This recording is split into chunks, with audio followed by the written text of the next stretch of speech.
இந்த சிஜேபின்னு சொல்ற cockroach Janata பார்ட்டியோட founder Abhijit நாளைக்கு பாஸ்டன்ல இருந்து இந்தியா, அதாவது டெல்லிக்கு வராராம். இதனால என்ன ஒரு டர்னிங் பாயிண்ட்? இது ஜஸ்ட் ஒரு சும்மா ஒரு சட்டையரா ஆரம்பிச்ச ஒரு பார்ட்டி மாதிரிலாம் தெரியலங்க. நம்ம சிஜேஐ சூரியகாந்த் அவர்கள் சொன்ன மாதிரி இந்த அன்எம்ப்ளாய்டுங்க எல்லாம் வந்து இருக்கிறதெல்லாம் அந்த காக்ரோச் மாதிரி இருக்காங்க.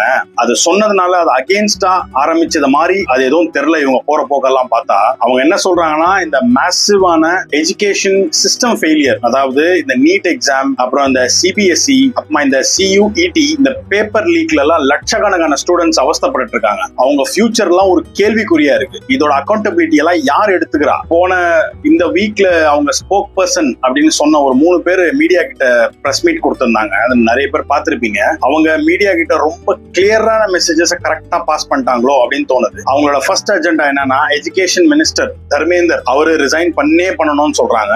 அப்புறம் ஜேஇஇ அட்வான்ஸ்ட் இந்த டேட்டா லீக் பத்தி கவர்மெண்டோட டெக் கொஸ்டின் பண்றாங்க. அப்புறம் இன்னொரு 3வது விஷயம், நாங்க இத வயலண்டான ப்ரொடெஸ்ட்க்கு எடுத்துன்னு போக விரும்பல, நாங்க ரொம்ப அமைதியான முறையில தான் போறோம் அப்படின்னு. அதுதான் இருக்கிறது ரொம்ப ஆபத்தானது. சரி, இவர் அங்க வராரு, சவுத் இந்தியாவுக்கு என்ன அப்படின்னா, இது நார்த்ல மட்டும் ரொம்ப ஸ்ட்ராங்கா இருக்கிற ஒரு கட்சி மாதிரி தெரியல. ஆல் ஓவர் இந்தியா எல்லா ஸ்டேட் எல்லா தொகுதியில கூட இதோட சின்னதா ஒரு கிளை ஆரம்பிச்சிருக்கிற மாதிரி தான் தெரியுது. பெங்களூர்ல சில பேரு சிஜேபி கர்நாடகா அப்படின்னு போட்டு ஒரு சைலண்டான இந்த ஹியூமன் செயின் மாதிரி ஒரு ப்ரொடெஸ்ட் ஏதோ பண்றாங்களாம். அது மட்டும் இல்ல, சென்னை, கோயம்புத்தூர், இங்க எல்லாருமே தமிழ்நாடுல ஏகாப்பட்ட ஊர் ஒரு பேரு சிஜேபி, ராமநாதபுரம், சிஜேபி மதுரை, அது மாதிரி போட்டெல்லாம் நிறைய பேர் அவருக்கு சப்போர்ட் பண்ணிட்டு தான் இருக்காங்க. இனிமே அந்த பார்ட்டி வந்து ரெஜிஸ்டர் செய்யப்படல இன்னும். இது ஃபுல்லாவே ஒரு பப்ளிக் சப்போர்ட் பேஸ்ல தான் போகுது. பட் இது இப்படியே போச்சுன்னா கூடிய சீக்கிரத்துல சென்ட்ரல் கவர்மெண்ட்டுக்கு அவங்களோட ஃபியூச்சர் அஜெண்டா தான் என்ன? எனக்கு என்னமோ இது ஜஸ்ட் ஒரு